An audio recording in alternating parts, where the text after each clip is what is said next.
लिखाई की व्यवस्था नहीं की है और एक इमोशनल मुद्दों के आधार पर घाटी के लोगों को गुमराह करने का प्रयास किया है। अब घाटी के लोग इससे बाहर आ रहे हैं। तो मैं घाटी में काफी जगह पे जाकर आया हूं, मैंने मेरी आंखों से परिवर्तन देखा है और मैं आशान्वित हूं कि हम सफल होंगे। कल तो आप शोपियां में थे, मतलब 5 साल पहले कोई कहे कि बीजेपी का अध्यक्ष शोपियां में रैली करेगा, कुछ 1000 लोग जुटेंगे, कोई मानने को भी तैयार ना होता, लेकिन आप थे वहां पे, लोग भी थे, आपको सुन रहे थे। तो आज आप एजेंडा आज तक में ये कह रहे हैं अमित भाई कि अगर बीजेपी की सरकार बनती है तो आर्टिकल 370 का कहीं पे भी जिक्र नहीं होगा, आप केवल विकास की सरकार चलाएंगे। मैंने कुछ नहीं कहा है, मैंने ये कहा कि जिस मुद्दों पर भारतीय जनता पार्टी जम्मू कश्मीर में चुनाव लड़ रही है वो मुद्दों को विजन डॉक्यूमेंट के नाम से हमने कश्मीर की जनता के सामने रखा। तो कुछ लोग कहेंगे तो मौका परस्ती है, चुनाव जीतने के लिए आप ये कर रहे हैं क्योंकि आप अपनी कोर आइडियोलॉजी से भटक रहे हैं। आप तो आइडियोलॉजी को बहुत मानते हैं। मैं मानता हूं राहुल जी की ये ऑडियंस जो है वो जम्मू कश्मीर की जनता का मूड जानने के लिए, मन बनाने के लिए अप्रोप्रिएट फोरम नहीं है।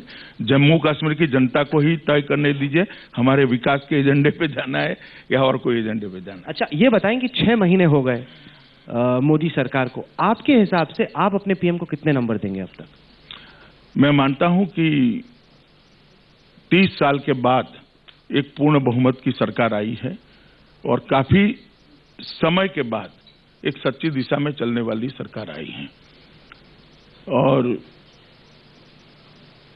हमें जो अगली सरकार ने चीजें सौंपी थी उसको आगे बढ़ाने के लिए हम काफी प्रयास किए हैं और हमारे जो चुनावी मुद्दे थे उन सभी मुद्दों को हम एक एक कर एड्रेस कर रहे हैं और उसमें सफलता भी मिल रही और आगे भी बढ़ रहे हैं। मैं मानता हूं सरकार बहुत अच्छा काम कर रही है और सबसे बड़ी बात कि एक दुनिया में भारत की जगह कहां है, एक सवालिया निशान लग गया था 10 साल में।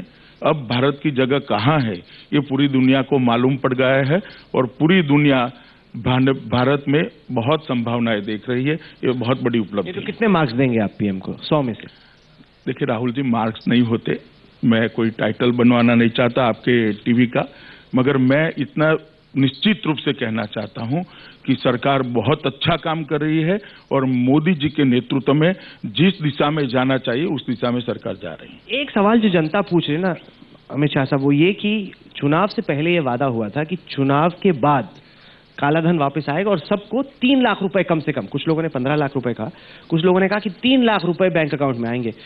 बाकी लोग सुबह उठ के बैंक अकाउंट देखते हैं, वो 3 लाख रुपए तो पहुंचे नहीं अब तक। नहीं, बैंक अकाउंट में आएंगे ये एक बात करने का तरीका होता है। कोई भी आदमी समझ सकता है कि कालाधन जो वापस आएगा वो किसी के बैंक अकाउंट में जा नहीं सकता। देश के विकास के लिए उपयोग होगा, देश की डेवलपमेंट के लिए उपयोग होगा, वो सब समझते हैं। आपकी जो बात है वो मैं भी समझ रहा हूं आप क्या कहना चाहते हैं, मगर मुझे लगता है कि ये जटिल समस्या को सुलझाने में सरकार को थोड़ा समय देना चाहिए। सरकार ठीक दिशा में काम कर रही है। 3 साल से जो एसआईटी नहीं बनी थी वो एसआईटी को तुरंत ही बनाया गया। अंतर्राष्ट्रीय फोरम में काले धन को मुद्दा बनाया गया है। कुछ कानूनी अड़चने इंटरनेशनल जो हमारे एग्रीमेंट्स है उसमें है, उसको भी उठाया गया है, उस पर सहमति बनाने का प्रयास भी किया गया है। मुझे लगता है कि हम सफल होंगे। आपको लगता है कि कालाधन वापस निश्चित? 3 लाख रुपए का पता नहीं। देखिए राहुल जी, एक इतने बड़े प्रयास को आप अगर एक जुमले के साथ जोड़कर देखना चाहते हैं। नहीं, पर ये सपना तो आप ही ने दिखाया। नहीं, कालाधन वापस आएगा उसमें सपना नहीं है, ये हकीकत है। आएगा, निश्चित आएगा और हमारे बहुत कॉन्क्रीट प्रयास उस दिशा में है और सफल भी हो रहे हैं। अच्छा, एक चीज बताएं, ये क्यों हो रहा है कि बीजेपी जब चुनाव लड़ रही थी, जब कैंपेन कर रही थी, तब आपने तमाम तरह के वायदे किए, तमाम तरह की बातें की, तमाम तरह के पोजीशंस लिए।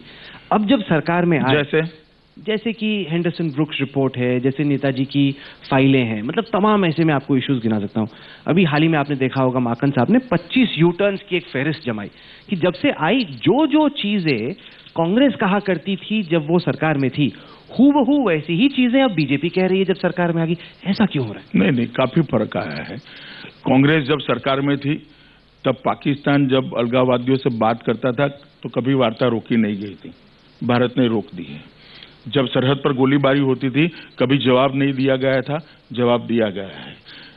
अर्थतंत्र में जो स्थगितता थी और पॉलिसी पैरालिसिस था, उसकी दिशा में कोई काम नहीं किया गया था, अब किया गया है, सफलता भी मिली है।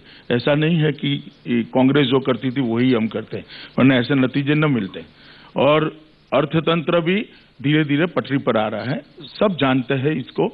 ठीक है, एक दो चार घटनाओं को लेकर कुछ अच्छे तरीके से बुक बनाकर रख देना एक अलग बात है, मगर माखन साहब को मेरी शुभकामनाएं है। जनता उनको भी सुन रही है, हमें भी देख रही है, किसको स्वीकार करती है देखेंगे। अच्छा, एक तो आपका मिशन कश्मीर है जिस पे बहुत फोकस हुआ, एक आपका मिशन बंगाल है जिस पर काफी चर्चा चल रही है। आपको लग रहा है कि बीजेपी एक ऐसे राज्य में जहां पर बीजेपी का कोई खास वजूद नहीं है, वहां पर अगले विधानसभा चुनाव से पहले आप ममता बनर्जी की सरकार को हरा पाएंगे? मैं निश्चित रूप से मानता हूं कि भारतीय जनता पार्टी बंगाल में बहुत बहुत अच्छा करेगी और हम चुनाव भारतीय जनता पार्टी बंगाल में सरकार बनाने के मूड से ही लड़ेगी और हम सफल भी होंगे। उसमें ममता बनर्जी को यह लग रहा है कि अब आपने सरकार के जितने भी इंस्ट्रूमेंट्स हैं वो उनके खिलाफ शुरू कर दिए, वो सीबीआई हो। अभी हाल ही में एक वाकया हुआ जिसमें आपने कहा कि शारदा फंड का जो पैसा है वो बर्धमान ब्लास्ट में यूज हुआ। पीएमओ के एमओएस ने पार्लियामेंट में बयान दिया कि नहीं नहीं, वो जो अमित शाह कह रहे हैं वो ठीक नहीं है। ऐसा कैसे हो गया? पीएमओ के एमओएस ने ऐसा नहीं कहा, अब बात को ट्विस्ट कर रहे हैं। जहां तक वर्धमान ब्लास्ट और शारदा चिट फंड दोनों की जांच 4 या 5 एजेंसी मिलकर कर रही हैं। आर्थिक व्यवहार की जांच सीबीआई नहीं कर रही है। पीएमओ के मिनिस्टर ने कहा था कि हमें अभी तक कोई रिपोर्ट नहीं मांगी है। चूंकि कोई रिपोर्ट नहीं मांगी है, हमारे पास कोई तथ्य आज मेरे पास उपलब्ध नहीं, मतलब उनके पास उपलब्ध नहीं है और जांच चालू है। नहीं तो आपको कैसे पता चला कि बर्धमान में जो ब्लास्ट हुआ उसका पैसा शारदा से आया? देखिए, मैं जनता का नेता हूं, मेरी पार्टी का नेता हूं। पब्लिक परसेप्शन में जो बातें चलती है उसको मैंने अपने तरीके से जांच कर एक आरोप रखा है। इसमें से बाहर आना ममता जी का काम है। तो पब्लिक परसेप्शन क्या था? मतलब कोई प्रूफ नहीं आपके पास? नहीं, मैं कह रहा हूं ना, पब्लिक परसेप्शन में जो बातें हैं उसको एक आरोप बनाकर मैंने ममता जी के खिलाफ रखा है। ममता जी के खिलाफ नहीं, उनकी पार्टी के खिलाफ। उसमें से बाहर निकलना उनका काम है। तो ये पॉलिटिकल आरोप और नहीं, पॉलिटिकल नहीं है। बर्धमान ब्लास्ट जिसके घर में हुआ वो टीएमसी से जुड़े हुए व्यक्ति हैं, ये पॉलिटिकल आरोप नहीं है। और शारदा चिट फंड में टीएमसी के काफी कार्यकर्ता, मेंबर पार्लियामेंट तक के लोग अरेस्ट हुए। मेरा एक ही कहना है, ममता जी अगर मानती है कि ये सीबीआई का मिसयूज है तो वो कह दे कि जो पकड़े हुए लोग हैं वो निर्दोष हैं। इतना जरा कह दे बस। नहीं, पर ये वो कह दे कि ये निर्दोष है, इतना कह दे। पर सवाल ये बन रहा है ना कि अगर निर्दोष नहीं है, सीबीआई का मतलब क्या इस बंगाल के चुनाव में आपका अलायंस पार्टनर सीबीआई होगा? कोई सवाल ही नहीं पैदा होता। भारतीय जनता पार्टी ने कभी भी, जब भी हम पावर में, बहुत कम समय के लिए आए हैं, मगर कभी भी सीबीआई का मिसयूज करने का कोई एग्जाम्पल कोई सेट नहीं कर सकता। सीबीआई की मिसयूज की परंपरा कांग्रेस की रही है और इंदिरा जी के जमाने से रही है और अंत तक मनमोहन सिंह जी के समय तक चली, सोनिया जी के समय तक चली। भारतीय जनता पार्टी पर कभी ऐसे आरोप नहीं लगे, मगर जो जांच हुई है उसको पॉलिटिकली आरोप प्रत्यारोप में उलझा देना ठीक नहीं है। मेरा इतना ही कहना है, अगर जांच सीबीआई पॉलिटिकल कर रही है तो ममता जी एक बार कह दे कि ये लोग निर्दोष हैं। सर, जहां मोदी साहब का फोकस रहा है गवर्नेंस पे, डेवलपमेंट पर, वहीं पर कई सारे हमने ऐसे देखे जो एक्सट्रीमिस्ट तत्व हैं, वो उनको खुली छूट मिल गई है, वो कुछ भी कह देते हैं। कल आपके एक सांसद ने कह दिया कि नाथूराम गोडसे नेशनलिस्ट हैं, पेट्रियट हैं।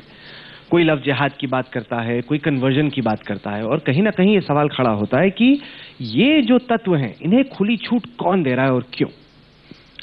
देखिए, ये देश में सबके लिए अपनी अपनी बात रखने की स्वतंत्रता है। मैं भारतीय जनता पार्टी नाते इस तरह की बातों का समर्थन नहीं करता। ये बातें पहले भी होती थी, मगर क्योंकि पहले हमारी सरकार नहीं थी, आप लोग उठाते नहीं थे। अब हमारी सरकार है, आप लोग उठाते हैं, तो ज्यादा प्रसिद्धि मिलती है। मगर मैं इस तरह की बातों का समर्थन नहीं तो एक एक करके लेते हैं। लव जिहाद पे आपका क्या स्टैंड? लव जिहाद भारतीय जनता पार्टी का शब्द ही नहीं है, मीडिया का शब्द है। ये प्योरली लॉ एंड ऑर्डर का और महिला के शोषण का मामला है। अगर ये होता है तो उसका विरोध करना चाहिए। आप मानते हैं कि होता है कि नहीं? देखिए, मैंने क्या कहा, वो होता है, ये कोई जनरल बात नहीं हो सकती, क्राइम जनरल बात नहीं हो सकती, वो केस टू केस होता है जी। और अगर कहीं पर होता है तो उसका विरोध करना चाहिए। मतलब कोई साजिश नहीं है कि सऊदी अरेबिया के मस्जिदों से पैसा आ रहा है, ऐसा कुछ नहीं? मैंने कहा लव जिहाद भारतीय जनता पार्टी के किसी भी नेता ने शब्द प्रयोग नहीं किया है, ना भारतीय जनता पार्टी का शब्द प्रयोग है। ये मीडिया ने भारतीय जनता पार्टी पर इस शब्द को थोपने का प्रयास किया है। अच्छा, ये जो कन्वर्जन्स का पूरा मामला चल रहा है कि अगर मुसलमान को कन्वर्ट करोगे इतना, क्रिश्चियन को कन्वर्ट करोगे तो इतना। कल वेंकैया नायडू जी ने संसद के अंदर एक बयान दिया है कि सभी पार्टियों ने इकट्ठा होकर कन्वर्जन के खिलाफ कानून लाना चाहिए देश में। और मैं अपील करता हूं सभी पार्टी जरा आगे आए और कन्वर्जन के खिलाफ कानून संसद में लाए। कोई नहीं आएगा जी, कोई नहीं आएगा। और अब आप और पार्टियों को जरा पूछेगा कि आप कानून बनाने के लिए क्यों आगे नहीं आ रहे? कन्वर्जन रोकना चाहते हैं ना, तो देश में कानून से रोकेगा या मीडिया से रुकेगा? नहीं, पर कानून क्यों होना चाहिए? एक मिनट राहुल जी, अगर एक मिनट राहुल, नहीं, आप मेरी बात का जवाब दीजिए ना। देश में कन्वर्जन कानून से रुकेगा या मीडिया से रुकेगा?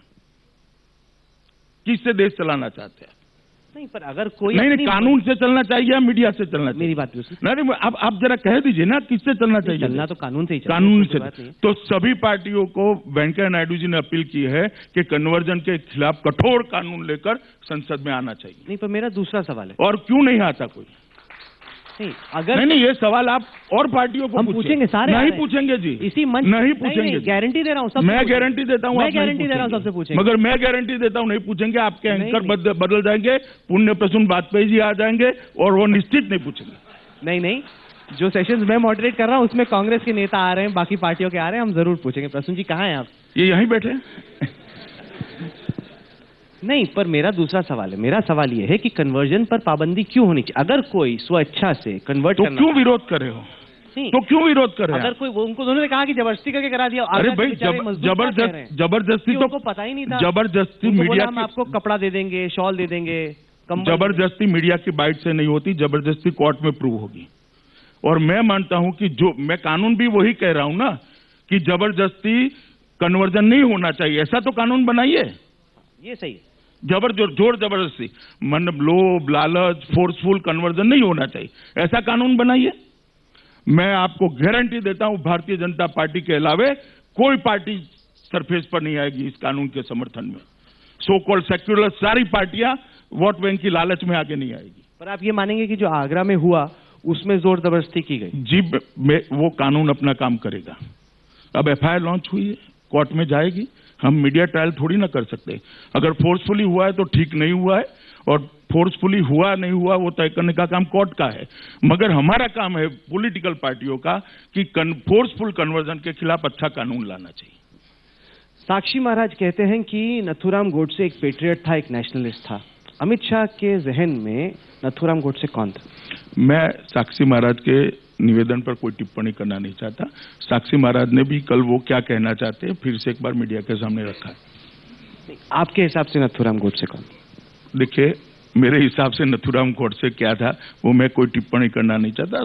साक्षी महाराज एक बात कह के कल उन्होंने मीडिया के सामने अपना एक वो क्या कहना चाहते थे वो स्पष्ट भी कर दिया है। नहीं, तो ये ऐसे बयान देते क्यों हैं? क्योंकि कहीं ना कहीं धारणा ये बन रही है। अरे भैया, वो साक्षी महाराज को पूछो ना। एक ही नहीं है ना, आप योगी आदित्यनाथ हैं, अभी वो साध्वी जी, साध्वी ज्योति, क्या उन्होंने कहा? मतलब वो तो मैं यहाँ दोहरा भी नहीं सकता।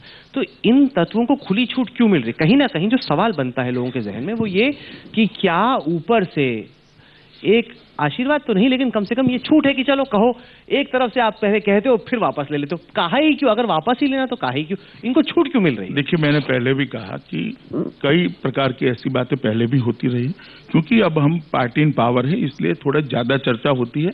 मगर मैं मानता हूं कि भारतीय जनता पार्टी के सांसदों ने इस प्रकार के बयान से अपने आप को अलग रखना चाहिए और संयम बरतना चाहिए। अच्छा, हम दिल्ली के चुनाव की तरफ आते हैं। यहाँ पर बहुत एक कॉन्टेस्ट होगा। पिछली दफा तो अरविंद केजरीवाल ने काफी परेशान किया था बीजेपी को। इस बार भी चिंता है आपको कि आपके सारे जो समीकरण हैं, कैलकुलेशन है, बिगाड़ सकते हैं केजरीवाल? देखिए, मैं जहां तक मेरा सवाल है, मैं कभी चिंता से चुनाव नहीं लड़ता। चुनाव प्लानिंग से लड़ा जाता है, चुनाव स्ट्रेटेजी से लड़ा जाता है और चुनाव संगठन के आधार पर लड़ा जाता है।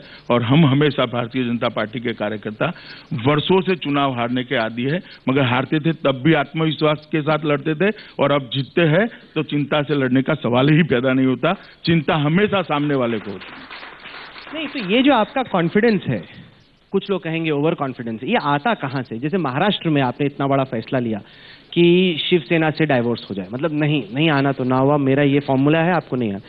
अगर ये उल्टा पड़ता ना, तो आप भी जानते हैं आपकी पार्टी में कितने लोग हैं, तलवार लेके खड़े हो जाते हैं आपके साथ। मैं बता दूं कॉन्फिडेंस कहां से आता है। हम लुटियंस के मूड के आधार पर निर्णय नहीं करते, देश की जनता के मूड के आधार पर निर्णय करते हैं। मीडिया के मूड के आधार पर निर्णय नहीं करते, देश की जनता के मूड के आधार पर निर्णय करते, वहीं से कॉन्फिडेंस जनरेट होता है। नहीं, ये तो उल्टा भी तो पड़ सकता था, क्योंकि मैं बता रहा हूँ ना, महाराष्ट्र में राहुल जी, सीटें थी जहां पे आपके चुनाव में कभी उम्मीदवार खड़े नहीं हुए। राहुल जी, मैं आपको बताऊं उल्टा कहां पड़ा। मोदी जी को भारतीय जनता पार्टी नेता नहीं बनाएगी, मीडिया का एक परसेप्शन था, उल्टा पड़ गया। हमारा नहीं था, मीडिया का जनरल बनाएगी तो ये हो जाएगा, वो हो जाएगा, उल्टा पड़ गया। बनेंगे तो पूर्ण बहुमत नहीं आएगा, उल्टा पड़ गया। पूर्ण बहुमत आएगा तो सरकार कैसे चलेगी, ये हो जाएगा, वो हो जाएगा, देश में दंगे हो जाएंगे, मुसलमानों को ये हो जाएगा, अल्पसंख्यकों को ये हो जाएगा, वो भी उल्टा पड़ा। अब तक तो सारे परसेप्शन मीडिया ने जो क्रिएट किए हैं वो उल्टे पड़े हैं। मैं चाहता हूं कि दिल्ली में भी वो उल्टा पड़े। नहीं तो आपका दिल्ली में फिलहाल क्या अनुमान है? दिल्ली में हम अच्छे बहुमत के साथ सरकार बनाएंगे और दिल्ली की जनता भारतीय जनता पार्टी के साथ है। और विशेषकर जो केंद्र में सरकार बनी है मोदी जी के नेतृत्व में, भारतीय जनता पार्टी के नेतृत्व में एनडीए की सरकार जो बनी है वो अच्छा काम कर रही है। और जहां जहां चुनाव हुआ वहां पर भारी मात्रा में जन समर्थन इस सरकार के परफॉर्मेंस के आधार पर हमें मिला है, दिल्ली में भी मिलेगा। तो केजरीवाल पूछ रहे हैं और जनता भी पूछ रही कि केजरीवाल के खिलाफ कौन? वो बार बार जगदीश मुखी का नाम दे रहे हैं, ऐसा है क्या? देखिए, अभी भारतीय जनता पार्टी ने मुख्यमंत्री के हमारे उम्मीदवार होंगे या नहीं होंगे तो कौन होगा, उस पर कोई फैसला नहीं किया। पर आप प्रोजेक्ट कर सकते हैं, सब ऑप्शन ओपन है। ये क्यों आपने नई स्ट्रेटेजी स्टार्ट की? महाराष्ट्र में भी, हरियाणा में भी आप अनाउंस नहीं करते हैं। कहीं ना कहीं ये धारणा बन रही है नई बीजेपी को लेकर कि अगर आपको सीएम बनना है या आपको कोई मंत्री पद चाहिए तो रास्ता कहीं ना कहीं आरएसएस की शाखा से होकर निकलता है। मनोहर लाल खट्टर हो, देवेंद्र फडणवीस हो, मतलब जो भी अभी प्रमोट होगा अमित शाह मोदी के राज में, अगर वो संघ से आता हो तो हो सकता है, वरना तो कोई चांस नहीं। भाई, ये आज से नहीं। अटल जी कौन थे? अडवाणी जी कौन थे? नहीं, पर उस टाइम पे भी अरे सुनिए तो भाई, अटल जी कौन थे? आरएसएस के प्रचारक थे। अडवाणी जी कौन थे? आरएसएस के कार्य। मुरली मनोहर जी कौन थे? ये आज से नहीं चल रहा जी, आज आपको दिखाई पड़ रहा है। नहीं, पर अब ज्यादा है। नहीं, ऐसा नहीं है। पहले कई सारे थे, मैं आपको ऐसा नहीं है। जसवंत सिंह, अरुण शौरी, नॉन आरएसएस, मतलब राइट विंग। आज भी है, आज भी है, कम है, आज भी है। तो जिसको बनाते हो आरएसएस से आता ऐसा है। नहीं होता भाई, ऐसा नहीं होता। इसलिए वहां पे संघ की शाखाओं में भर्ती भी ज्यादा हो गई है पहले। मेरिट्स के आधार पर होता है, और संघ की शाखाओं में अगर भर्ती बढ़ी है तो उससे देश का कोई इससे देश का भला ही होगा, बुरा कोई कुछ नहीं होगा। नहीं, पर लोग कहते हैं कि आप संघ पर पूरी तरीके से रिलाय कर रहे हैं। संघ, आपने पार्टी को टेक ओवर कर लिया कि संघ ही तय कर रहा है कि क्या रूपरेखा होनी चाहिए, कैसे पार्टी को। भारतीय जनता पार्टी के सभी राजनीतिक फैसले भारतीय जनता पार्टी स्वयं करती है, उसमें आरएसएस की कोई दखल कभी भी नहीं होती। पाकिस्तान पे आते हैं। पाकिस्तान पे अब हम इस तरीके से एक मुकाम पर पहुंच गए कि समझ ही में नहीं आ रहा कि आगे कैसे बढ़ेंगे। पार्टी क्या कह रही है सरकार? थोड़ा समय राह देखिए, समझ में आ जाएगा। क्या समझ में आएगा, कुछ रास्ता बताइए। देखिए, हिंदुस्तान के हितों को ताक पर रखकर इमेज के लिए विदेश नीति भारतीय जनता पार्टी की सरकार की नहीं बनती है। हिंदुस्तान के हितों के पक्ष में होती है, देश की सुरक्षा के पक्ष में होती है, और देश के हित में जो होती है वो विदेश नीति होती है। मीडिया परसेप्शन के लिए या इमेज बनाने के लिए नहीं होती है। नहीं, क्योंकि सुषमा स्वराज का बयान आया था कि अगर हमारा एक मारा जाएगा तो हम 10 मारेंगे। अभी उरी में हमला हो गया, कांग्रेस पूछ रही, बाकी लोग पूछ रहे हैं कि क्या कर रही है बीजेपी, कुछ किया नहीं, आपने कहा तो इतना कुछ था। चले, ये सब बातें कोई मीडिया के शो के अंदर डिस्कस करने की नहीं होती है। काफी चीजें ऐसी होती है जो अंतर्राष्ट्रीय संबंधों को ध्यान में रखकर पब्लिक की भी नहीं जाती है। मगर आप पाकिस्तान के अखबार ध्यान से देख लीजिए। तो आप कह रहे हैं कि कार्रवाई हो रही है, जो आप या- बोलना नहीं चाह रहे। मैंने कहा पाकिस्तान के अखबार ध्यान से देख लीजिए। चलिए हम कुछ सवाल भी लेते हैं। तमाम लोग हैं जो सवाल पूछना चाहते हैं। किससे हम शुरू करें? अंजना पूछना चाहती हैं, पूछिए।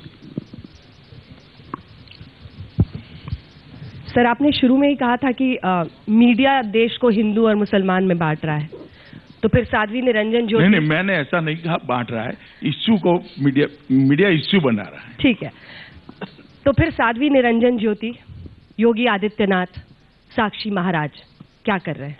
नहीं, मैंने पहले ही कहा कि इस तरह के बयान भारतीय जनता पार्टी के एमपी और नेताओं ने नहीं देने चाहिए, संयम बरतना चाहिए। इतना कह देना काफी है? तो और क्या करें? आप अध्यक्ष हैं। हाँ, तो अध्यक्ष है तो डांटते मैंने हैं कह क्या दिया। इनको? मैं आपके सामने डांटूंगा क्या? डांटते हैं कि नहीं? मेरे सामने मत डांटे, पर डांटते हैं क्या? कहते हैं। मैंने अभी भी कहा, आप सबके सामने कहा, बोलने की भाषा होती है कि भारतीय जनता पार्टी के नेताओं ने ऐसे बयानों से दूर रहना चाहिए, संयम बरतना क्या ये चाहिए। रुक जाएगा अब? देखिए, मुझे तो लगता है रुक जाएगा। पर फिर भी साध्वी ज्योति जाके त्रिलोकपुरी में प्रचार कर रही है, मतलब डिमोशन होना चाहिए ना। प्रचार क्यों ना करें? इतना आपने भड़काऊ बयान दिया, फिर आप दंगा भाई प्रभावित ठीक है, इलाके में उन्होंने जा रहे हैं। माफी मांग ली। अब एक व्यक्ति के मुंह से एक बयान निकल गया तो वो राजनीति छोड़ देगा? और कितने की छुड़ाई है राहुल जी आपने? क्यों साध्वी के पीछे पड़े हैं?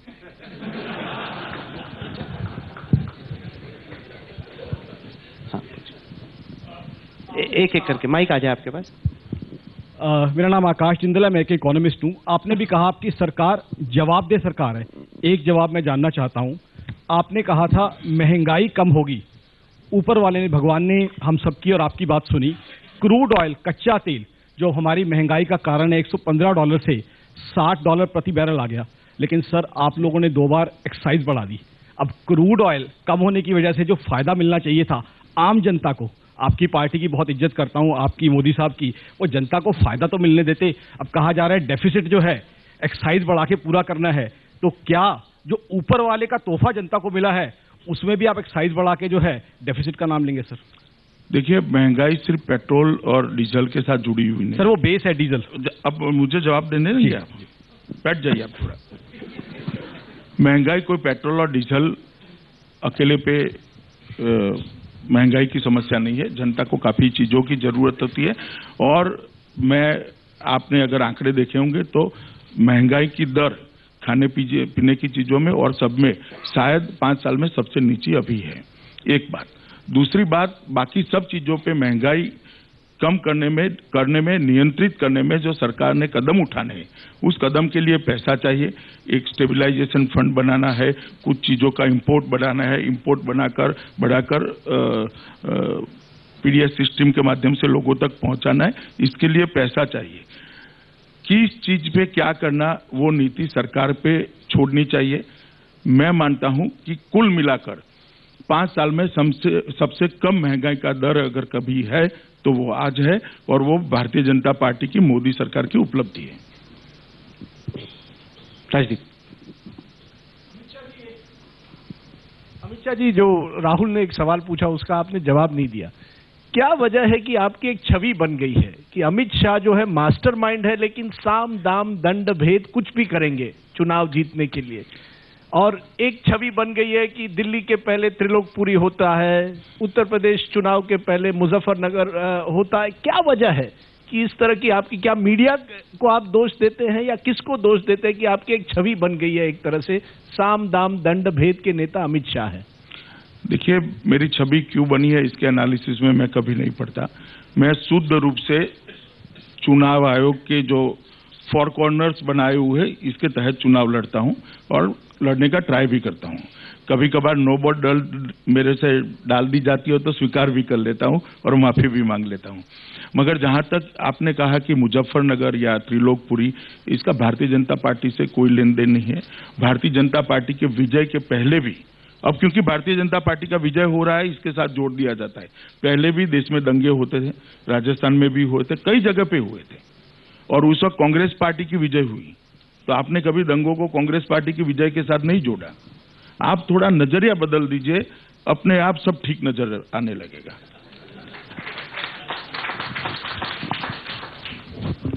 इनको माइक दीजिए। अमित शाह साहब, आपने जम्मू और कश्मीर के इलेक्शंस के बारे में जिक्र किया। आपको ये नहीं लगता कि जम्मू और कश्मीर स्टेट को हम लोगों ने एक कॉम्पोजिट स्टेट बना के ये पूरा इशू जो है वो एड्रेस नहीं हो पा रहा? जहां श्रीनगर की प्रॉब्लम्स हैं वो लद्दाख से और जम्मू से बहुत भिन्न है, और जो इलेक्टेड रिप्रेजेंटेटिव्स हैं वो श्रीनगर के ही डोमिनेट करते हैं। तो ये छोटी स्टेट और एडमिनिस्ट्रेशन को ध्यान रखते हुए ये तीनों स्टेट्स के 3 डिफरेंट इश्यूज को एड्रेस करने के लिए ये इशू जनता पार्टी का इसमें क्या व्यू है इसके बारे में? नहीं, इसीलिए तो हमने कहा कि किसी राष्ट्रीय दल की वहां सरकार होनी चाहिए। तो राष्ट्रीय दल इन सब बातों से ऊपर उठकर जम्मू कश्मीर की समग्रता से चिंता करेगा और जम्मू कश्मीर का विकास करेगा। यही हमारा मुद्दा है चुनाव का, कि राष्ट्रीय दल को वहां सरकार बनाने का जम्मू कश्मीर की जनता मौका दे तो पूरे जम्मू कश्मीर का विकास हो सकता है। जी सर, बीजेपी के लोग बीजेपी से पूछें तो चीटिंग है, ऐसे तो नहीं है। मेरा नाम सुभाष लखोटिया। मैं शाह साहब से जानना चाहूंगा कि जरा अंदाज तो बतला दो, कितने रुपए विदेश से हमारे लिए लाओगे? और ये सवाल इसलिए जरूरी है, आप दिल्ली की सड़कों में मैंने देखा है जो लोग साइकिल चलाता है वो आजकल ऑटो की दुकान के बाहर खड़ा है। जो ऑटो चलाता है या स्कूटर चलाता है वो कार की दुकान के सामने खड़ा है कि शायद मुझे 15 लाख मिलेंगे ना, तो मैं साइकिल के बदले स्कूटर ले लूंगा और स्कूटर के बदले मैं ले लूंगा कार। तो कृपया अंदाज तो बतलाइए और कैसे आएगा। और मेरा एक छोटा सा सुझाव भी मैं देना चाहूंगा। मेरा ये मानना है और मैं गारंटी ले सकता हूं, अगर विदेश से नंबर 2 पैसा ब्लैक मनी लाना है उस बारे में चर्चा कम, काम ज्यादा करेंगे तो पैसा जल्दी आएगा। मैं भी यही कह रहा हूं। सब ठीक है, हमें काम करने दीजिए। जहां तक साइकिल वाले को स्कूटर दिलाने का और स्कूटर वाले को गाड़ी दिलाने का सवाल है, विदेश का पैसा तो जरूर आएगा, सरकार की तिजोरी में जाएगा, मगर वो अपनी परिश्रम के पैसे से साइकिल से स्कूटर पर, स्कूटर से गाड़ी पर पहुंचेगा। ऐसा माहौल हम निश्चित खड़ा कर देंगे, आप थोड़ी राह देखिए। सर, पर आपने जैसे हल्के में टाल दिया। हल्के में नहीं डाला। नहीं, मेरी बात तो सुनिए। हल्के में नहीं डाला। मैंने कहा ये प्रचार का मुद्दा नहीं है, इस पर काम करना चाहिए और काम हो रहा है। आप मुझे बताइए, किस देश के प्रधानमंत्री ने इंटरनेशनल फोरम में ब्लैक मनी का मुद्दा उठाया है? देश के किस प्रधानमंत्री ने अन्य देशों के साथ हुई ट्रीटी को अमेंड करने के लिए दबाव डाला है? देश के किस प्रधानमंत्री ने देश की पहली कैबिनेट के अंदर ब्लैक मनी पर एसआईटी बनाने का साहस किया है?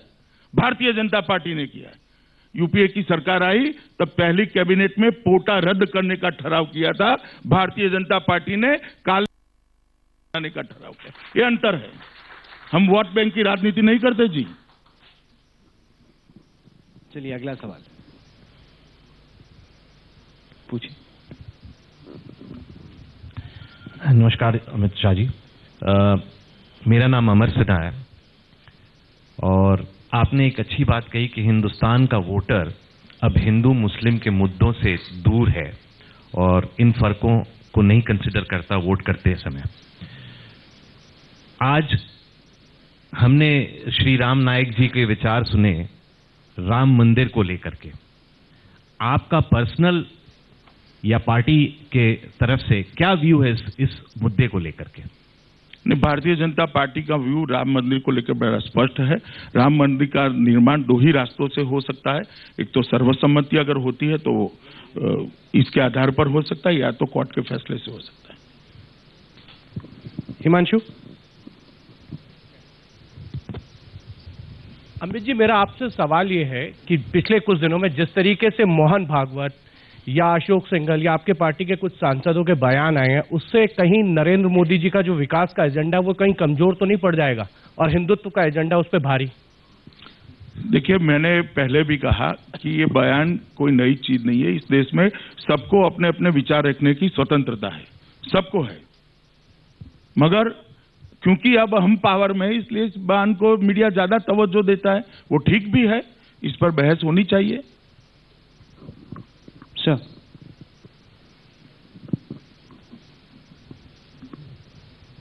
नमस्कार अमित जी, मैं प्रोफेसर भरत गुप्त दिल्ली विश्वविद्यालय से अवकाश प्राप्त बोल रहा हूँ। लगता है कि इस समय दिमाग पर लोगों